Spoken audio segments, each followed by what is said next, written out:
They want to talk about the Ukrainians got all of these Nazis. It's amazing to me that just in a few years' time, it's now considered misinformation to talk about the Nazis in Ukraine. Well, let me tell you something. You can find Nazis anywhere. You can find them right here in the United States. In fact, a bunch of the people that they're calling victims and prisoners of war, also known as convicted felons from January 6th, I have an article that I'd like to enter into the record by unanimous consent that says neo-Nazi January 6th rioter pleads guilty.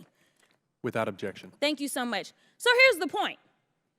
We have people in this chamber that are actually causing just as much a threat, if not more of a threat, to our own country.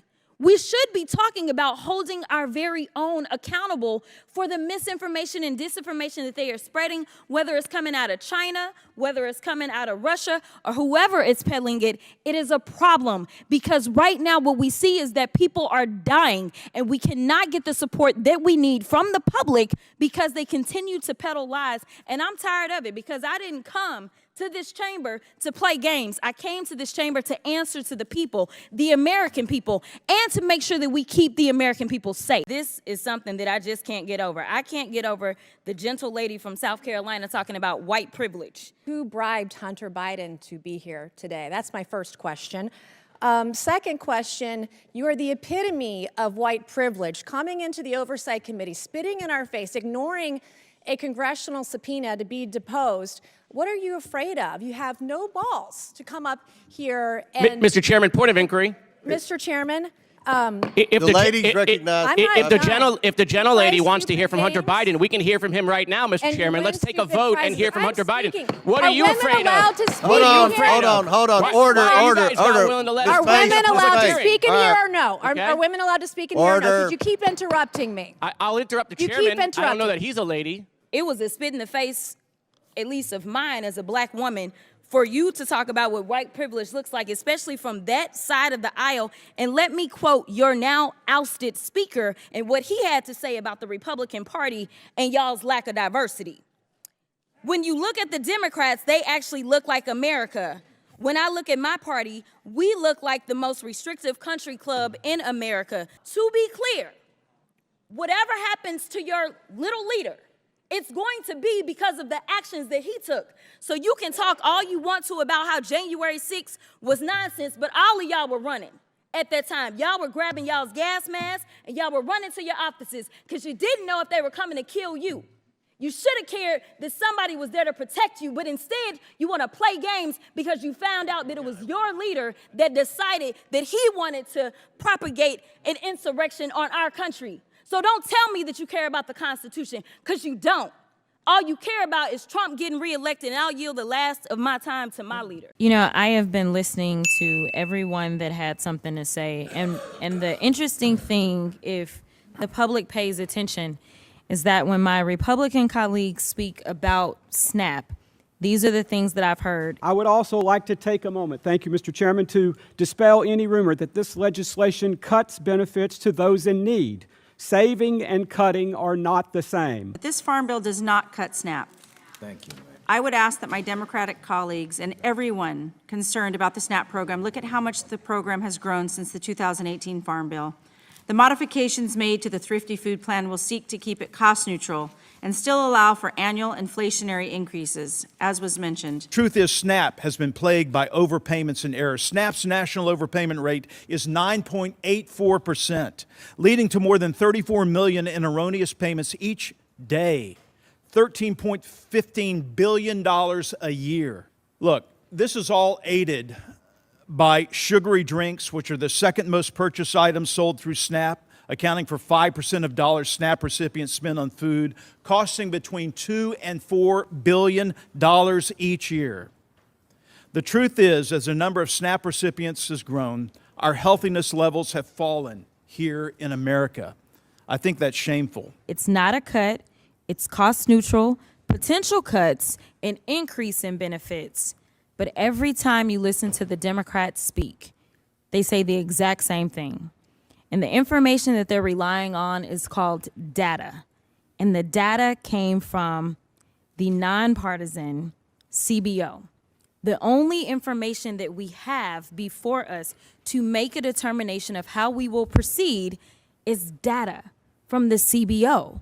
This is what we're supposed to rely upon. I don't know where all of these different iterations about what's going to happen is coming from, but the data says $30 billion. That's what the data says, not what the Democrats say, but what the data says. We're not talking about the fact that we continually increase the defense budget. And when we increase the defense budget, one thing we've not gotten is for them to actually give us an accurate accounting. They can't get one. But you know what? We will put more and more and more and more money into defense. But then you want to nickel and dime people that are only getting $6 a day. Now, to think about, and I absolutely understand my colleagues. And honestly, I just wish we could be honest and say, listen, you know what? We don't have a budget that is balanced. Instead, we're in tremendous debt. I think the Democrats will agree with that. I mean, I think they would agree with that. We're in tremendous debt. I would rather my Republican colleagues say we're in tremendous debt, and instead of rolling back the Trump tax cuts and making sure that rich folk pay their part so that this country can do better, because the most vulnerable are now going to eat. And we're not talking about eating the steak dinners that we eat. I'm talking about very basic food. And one thing that no one wants to talk about is the fact that in this particular title, there's this issue about SNAP choice. Now, my colleague from Virginia kind of started to go into it.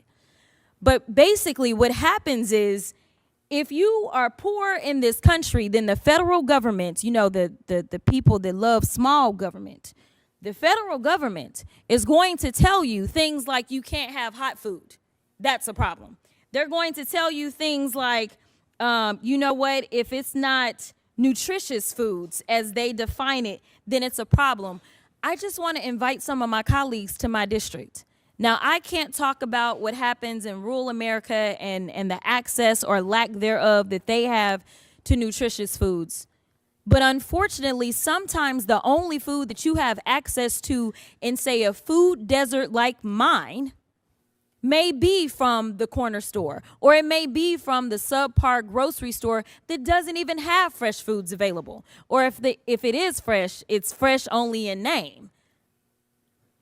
We need to make sure that people get something into their bodies, and I appreciate every single one of my colleagues talking about children. Children. I don't know why we're debating whether or not children should have access to food. I don't know why we're debating, and deciding we're going to fix all of the world's problems at the expense of people that are struggling, especially when so many members in this chamber have struggled. Okay, all right, so we love the Constitution today, and we also want to talk about foreign money coming in. Have y'all seen the report that was just produced where this chairman decided that he was going to block this committee from receiving additional information about y'all's guy, Trump, and all the money that he took? From what we did receive, we know that Trump got almost $6 million that we can account for, and we know that there's more there. From China specifically, we found almost $8 million total that he accepted from foreign governments while he was serving as the president of these United States. But we're concerned about the president's son who has not been involved in his administration. I just want to run it back, though, to the very beginning, because this is something that I just can't get over. I can't get over the gentle lady from South Carolina talking about white privilege. So let me tell you something. Y'all don't know what white privilege looks like, but I'm gonna show you a little bit of something. You see, you want to talk about a two-tier justice system, and this is the only time that y'all have ever referenced it, when this country has a history when it comes to black and brown folk of having two separate sets of rules. And right now what you want to do is have two separate sets of rules, because Mr. Moskowitz offered y'all a fair situation. He said he would vote for Hunter to be held in contempt if y'all voted to hold all, even if you remove all of the members of Congress. There's still other people that y'all haven't decided that y'all have excuses for, but y'all don't want to hold them in contempt. But for some reason, it makes sense to hold Hunter Biden in contempt, who has tried to comply. And let me tell you why nobody wants to talk to y'all behind closed doors, because y'all lie.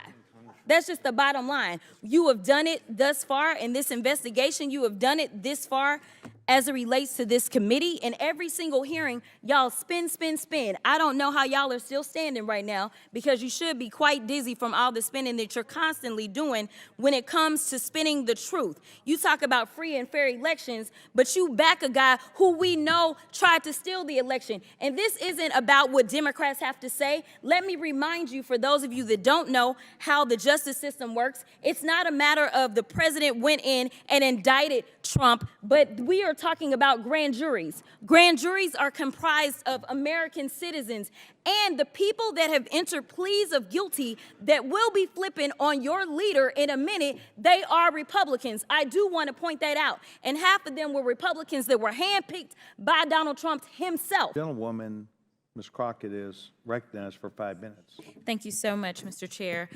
First of all, I do want to clear up some actual misinformation.